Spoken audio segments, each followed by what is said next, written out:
को जय मसीह की। मैं फिर पितर बाइबल से बुक रूत से वचनों को लेकर आई हूँ। रूत का बोआज के खेतों में जाना। जब नौमी अपने मुआबन बहू के संग बैतलहम लौटी तब जौ कटने का आरंभ का समय था। नौमी और रूत के पास खाने के लिए कुछ नहीं था।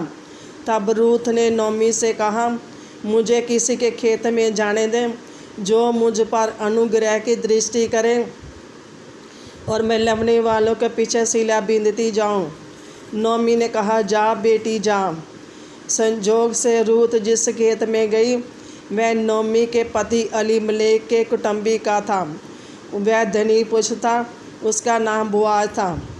जब बोआज अपने खेतों में आया तब उसने लवने वालों से कहा, यहोवा तुम्हारे संग रहे, तुझे आशीष दे। फिर उसने रूत को देखा और लवने वालों के ऊपर जो सेवक ठहराया गया था उससे पूछा, ये किसकी कन्या है? उस सेवक ने कहा, ये मुआबन कन्या है जो नौमी के संग मोआब देश से आई है। वह बोर से आई हुई अब तक यही है। और सिर्फ थोड़ी देर घर पे रुकी और उसने कहा, मुझे यहाँ सिला बीन दे।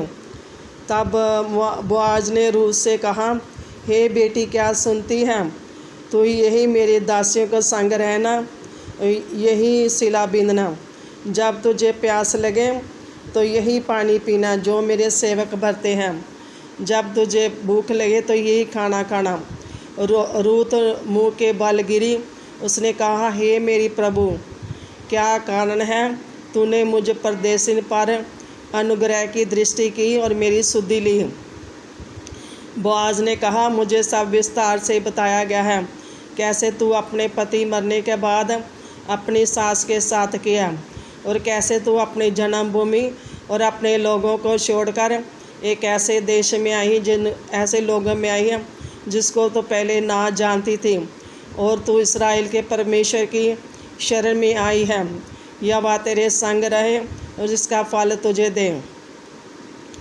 तब बोआज ने खाना खाते समय रूत को बुलाया और उसको बुली। रूत उसके दासियों के संग बैठ गई और रूत को बुनी हुई बालें दी गई। रूत ने खा के उसको तृप्त हुई और बोआज ने कहा, अपने कोर को सिरके में डुबाकर खा। और वह खाना खाकर रूत तृप्त हुई। फिर वह सिला बीनने को चली गई और रूत ने जितना सिला बिना था वह एक आपा भर जौ थे और कुछ उसने जो बुली हुए बालें थी वो भी बचा कर रखी थी। वह जब अपने घर अपनी सास नौमी के पास आई, उसने ये सब कुछ अपनी सास को दिखाया और उसकी सास ने पूछा, तू किसके खेत में गई है जिसने मरे हुए और जीवित लोगों की सुधि ली है? यहोवा उसे आशीष दे। रूत ने कहा, उसका नाम बोआज है। तब नौमी ने कहा, वो तो हमारे कुटुंबियों में से है जिसको हमारी भूमि छुड़वाने का अधिकार है। और ये वचनों को हमने बुक रूत से पढ़ा। और सबसे पहले हम रूत के बारे में बात करते हैं। रूत ने एक आज्ञाकारी बहू थी। उसने सबसे पहले अपनी सास से आज्ञा ली। उस समय जौ कटने का फसल काटने का समय था और उसने अपने सास से आज्ञा ली और कहा, मुझे किसी के खेत में जाने दें और वह मैं जाकर वहाँ अनाज इकट्ठा करूँ और हम आकर घर पे खाना बनाएं और रोटी बना के खाएं। और रूत जो आज्ञाकारी बहू थी और अपने प्रेम करने वाली थी और उसके रिश्तों में वफादारी थी, और सबसे बड़ी बात वो मेहनत करने वाली थी। उसने ये नहीं सोचा कि मैं नए देश में आई हूँ, नए लोगों में आई हूँ, कोई मुझे खेत में जाने दे चाहे ना जाने दे, लेकिन वो उठी और वह उस मेहनत करने वाली थी। और जो उसने अनाज इकट्ठा किया था वह एक हप्पा पर जौ थे, यानी कि 20-22 किलो जौ गेहूँ था उसके पास। और जो उसने खाना खाया उसको भी से बचा कर रखा और अपनी सास के पास लेकर आई। अपनी सास को सब कुछ दिखाया और जिम्मेवार थी, वो रूत जिम्मेवार थी और वफ़ादार थी, प्रेम करने वाली थी, मेहनत करने वाली थी। और उसने अपनी सास को भी खिलाया। और दूसरे नौमी के बारे में हम बात करते हैं।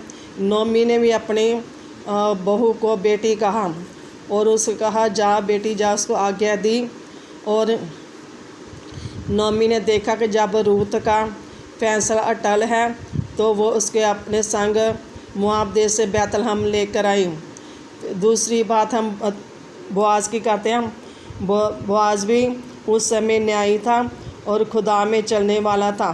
उन सबसे पहले जब खेतों में आया, उसने अपने जो काम करते थे उसका हाल चाल भी पूछा और रूत को भी उसने प्रकट किया। उसने देखा कि रूत मेहनत करने वाली है और उसके बारे में सब कुछ उसके पहले से बताया गया था, कैसे अपने देश को, अपने लोगों को छोड़ कर आई और इस्राएल के परमेश्वर की शरण में आई है, या वह उसकी शुद्धि ले। और उसने उसको रूत को प्रकट भी किया, क्योंकि रूत देखने में सुंदर थी। उसने कहा जो तू किसी और के खेतों में ना जाना, यही रहकर मेरी दासी के संग काम करना। और जब तक वो काम करती थी और रूत वही खेतों में काम करती रही, जब तक फसलें काटती रही वही काम करती रही उसके दासी के संग। और हमें भी हमारे रिश्तों में वफादारी, प्रेम होना चाहिए, विश्वास होना चाहिए, जिम्मेवारी होनी चाहिए। आमीन।